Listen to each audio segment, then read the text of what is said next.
যিনি তৃণমূলকে ভোট দিয়েছিলেন তিনি দেখছেন যে পার্থ চ্যাটার্জি ফ্ল্যাটে 50 কোটি টাকা পাওয়া যাচ্ছে। তিনি যাদেরকে ভোট দিচ্ছেন সেই দলের তরুণ নেতা কয়লা, বালি, চাকরি, গরু, লটারি, শিক্ষা, স্বাস্থ্য কিচ্ছু ছাড়েন। পাবলিক টয়লেটের টাকা ছেড়ে দিয়েছে এইরকম একটা দল। তার ভালো লাগছে।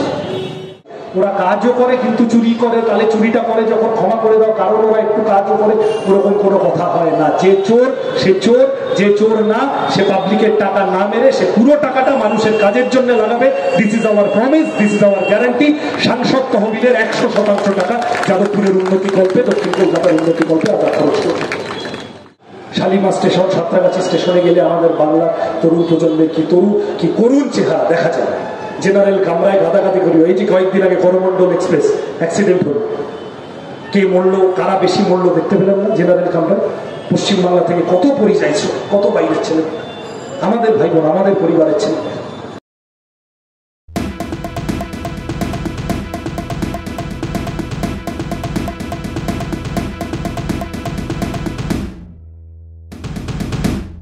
তৃণমূলের মাথায় আছে, খুব চেষ্টা হচ্ছে বিভিন্ন ধর্মীয় সভায়, যে ফ্ল্যাট বাড়িতে হয়, ছাদে হয়, এখানে ওখানে বিভিন্ন রকম, কোথাও কোথাও শুনছি হরিসভা, সংকীর্তন, এইসবের মধ্যে RSS এর লোক ঢুকে পড়েছে এবং পরে তারা হোয়াটসঅ্যাপ গ্রুপে পাঠাচ্ছে। এখনো পর্যন্ত হনুমানের ছবি পাঠাচ্ছে, হনুমানজির ছবি, রামজির ছবি পাঠাচ্ছে। আরো কটা দিন গেলে মোদিজির ছবি পাঠাতে শুরু করবে এবং বলতে শুরু করবে যে তাহলে এবারে বিজেপিকে ভোটটা দাও। ওইটা দেখিয়ে আবার তৃণমূল হিন্দু মুসলমান করার চেষ্টা করবে। যত এই করে হবে, যত ভাগ হবে, আমি জানি না, আমরা জানতে চাই না। এই রুটে যারা অটো চালান তাদের মধ্যে কে হিন্দু কে মুসলমান, কেবল এটুকু জানি যে 15 বছর অন্তর লাইসেন্স রিনিউ করতে হবে। সরকারের যে সাহায্য পাওয়ার কথা ছিল অটো লাইনের বন্ধুরা পাচ্ছেন না। জানি না যারা রিক্সা চালান তাদের মধ্যে কে হিন্দু কে মুসলমান। এটুকু বুঝি যে পুলিশি জুলুমে এখানে তোলা দিতে হবে, ওখানে তোলা দিতে হবে, অতিষ্ঠ গোটা কলকাতা শহরের রিক্সা চালক। জানি না এই যে দোকানের বন্ধুরা আছেন, আমরা এই চত্বরে বড় হয়েছি, এই দোকানগুলো থেকে আমরা কিনে কিনে খেয়ে বড় হয়েছি, কে হিন্দু কে মুসলমান জানি না। কেবল এইটুকু জানি যে 18% GST যেভাবে চাপিয়ে দেওয়া হয়েছে, বিপদে পড়েছেন ছোট ব্যবসায়ীরা। এই কথাগুলোতে ওরা আসতে চায় না। আর আমাদের কাজ, আমি বা সায়রাদি কেন ভোটে দাঁড়িয়েছি, কমিউনিস্ট পার্টি এইবারের ভোটে কেন নেমেছে, আমাদের কাজ ওদেরকে ঘাড় ধরে অন্ন, বস্ত্র, বাসস্থান, শিক্ষা, স্বাস্থ্য, কর্মসংস্থানের ইস্যুতে নিয়ে আসা। এটাই আমাদের কাজ। এর বাইরে অন্য হয়েছে কি? সুদীপ এতক্ষণ বক্তৃতা বলবো, আমি শুনছিলাম। একবারের জন্য অন্য কথা শুনলেন? আমাদের পার্টির কর্মীরা আমরা মানুষের কাছে যাচ্ছি, প্রত্যহ যাচ্ছি, এইটাই হচ্ছে। এটা হতে পারে না যে মানুষ বিজেপিকে ভোট দিয়েছিলেন তিনি পেট্রোল পাম্পে গিয়ে মোদি জিন্দাবাদ বললে পেট্রোলের দাম 50 টাকা হয়ে যাচ্ছে না। যিনি তৃণমূলকে ভোট দিয়েছিলেন তিনি দেখছেন যে পার্থ চ্যাটার্জি ফ্ল্যাটে 50 কোটি টাকা পাওয়া যাচ্ছে। তিনি যাদেরকে ভোট দিচ্ছেন সেই দলের তরুণ নেতা কয়লা, বালি, চাকরি, গরু, লটারি, শিক্ষা, স্বাস্থ্য কিচ্ছু ছাড়েন। পাবলিক টয়লেটের টাকা ছেড়ে দিয়েছে এইরকম একটা দল। তার ভালো লাগছে। আমি তৃণমূলের ভোটার, অতীতে যারা ছিলেন, যারা বিজেপিকে অতীতে ভোট দিয়েছেন, তাদের কাছেও আবেদন করতে চাই, নতমস্তকে সবিনয় আবেদন করতে চাই।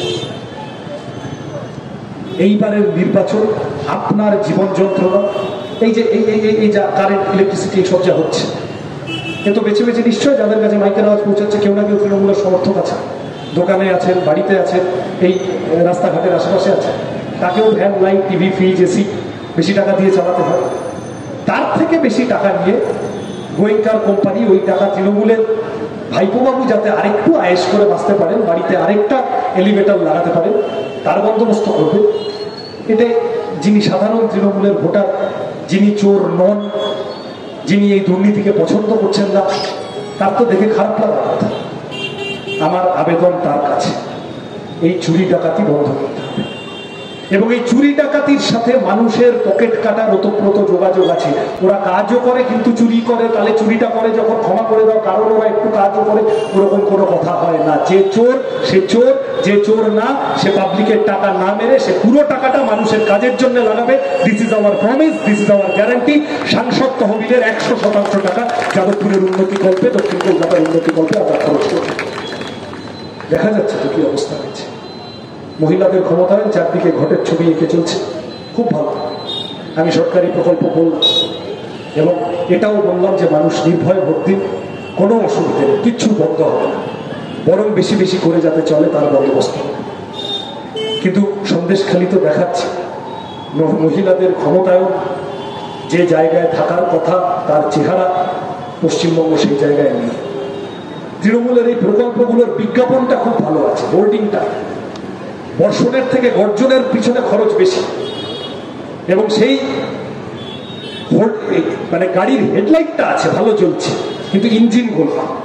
নাবালিকা বিবাহের 2 নম্বরে চলে গিয়েছে গোটা দেশের মধ্যে আমাদের রাজ্য পোস্ট কোভিড সিচুয়েশন। নারী পাচারের ভয়ানক চেহারা। বলতে হবে তোমার সরকারি এই যা তুমি ছাত্রছাত্রীদের জন্য যা করছো সেগুলো সব যদি ঠিক ডিরেকশনে যায় তাহলে 8,000 স্কুল বন্ধ হয়, 4 লক্ষ মাধ্যমিক পরীক্ষার্থী কমে যায়, 1.5 লক্ষ মাধ্যমিক পরীক্ষার্থী ফেল করে। এই উল্টো দিকে যাদবপুর ইউনিভার্সিটি পশ্চিমবঙ্গের 1 নম্বর ইনস্টিটিউশন সহ সমস্ত কলেজ, সমস্ত উচ্চশিক্ষা প্রতিষ্ঠান 13টা 14টা 15টা 20টা কাউন্সেলিং হয়ে যাচ্ছে, সিট ভরছে না।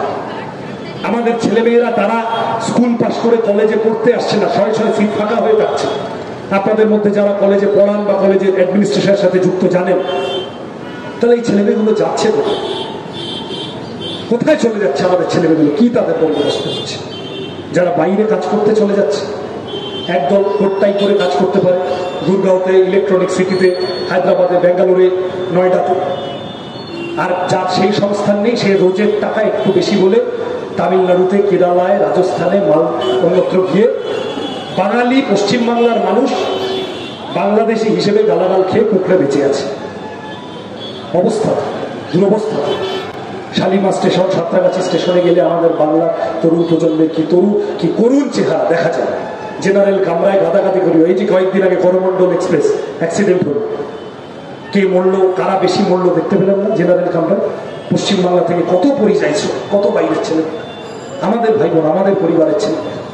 এই যে সিভিক ভলান্টিয়ার ছেলেগুলোকে মিলিয়ে দেয় আমাদের পিছনে, সে ঠিক আছে তারা তাদের কাজ করে, আমাদের মারধর করে। তা আমি তো এই সিভিক ভলান্টিয়ার ছেলেগুলোকে ধরে ধরে জিজ্ঞাসা করি যে হ্যাঁ বাবা, তোদের আর 9,000 টাকাটা তো হয়ে গেল, 4-5 বছর হয়ে গেল, ওটা আর 11,000 টাকা হবে না জিন্দগিতে? সারা জীবন 9,000 টাকা করে খাটিয়ে রেখে দেবে মাইনে দিয়ে? পুলিশের কি ভয়ানক অবস্থা, দিয়ে আটকে আছে যে কোনো সরকারি কর্মচারী। তার উপরে এই শিক্ষকদের এখন এই চাকরি চলে গেল। কিছু যোগ্য মানুষ হতো ছিলেন, আজকে দেখেছেন তো, আজকে করুণাময়ীতে কি বিশাল শিক্ষকরা যারা চাকরি প্রার্থী তারা ভিড় করেছে, জমায়েত করেছে। তৃণমূলকে জবাব দিতে হবে।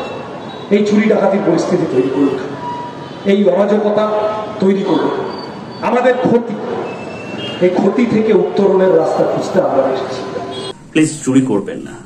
একজন কন্টেন্ট ক্রিয়েটার অত্যন্ত কষ্ট করে তার কাজকে এগিয়ে নিয়েছে, তাই তার কাজকে সাপোর্ট করুন, তার কাজকে ভালোবাসুন, কিন্তু তার কাজ নিজের চ্যানেলে তুলে দেবেন না। কারণ জানবেন পাইরেসি কিন্তু একটা অত্যন্ত দণ্ডনীয় অপরাধ। আপনারা দেখছেন আওয়াজ, রোজকারের হক কথা। For more updates about Awaaz, please subscribe our YouTube channel Rajshekhar thali.